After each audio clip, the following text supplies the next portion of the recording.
থেকে পলায়ন করছিলে, মরতে তুমি কখনোই চাচ্ছিলে না, কিন্তু এটা শুনে নাও, যে মৃত্যু তুমি কখনোই চাও না, সেই মৃত্যুর যন্ত্রণা তোমার আসবেই আসবে। সাকরাতুল মউত, হাত্তাকে এমনকি আল্লাহর নবী সাল্লাল্লাহু আলাইহি সাল্লাম পর্যন্ত ইন্তেকালের পূর্বে নবীজি হাদিসে স্পষ্ট আছে, আম্মা জান আয়েশা বলছেন, নবীজি সাল্লাল্লাহু আলাইহি সাল্লাম একটা বাটির মধ্যে পানি দিছে, আর নিজের পবিত্র ডান হাত মোবারক দিয়ে হাত দিয়া এই বাটির পানির মধ্যে চুবাইতেছিলেন, আর কপালের ঘাম মুছতেছিলেন নবীজি, আর বলতেছিলেন লা ইলাহা ইল্লাল্লাহ ইন্না লিল মাউতি সাকারাত,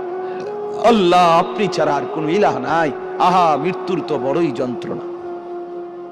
নবীজি বলতেছিলেন, খুদ রাসূল বলতেছে, যার কষ্ট হওয়ার কোনো কারণ নাই, শুধু আল্লাহ তাআলা দেখাচ্ছিলেন বন্ধু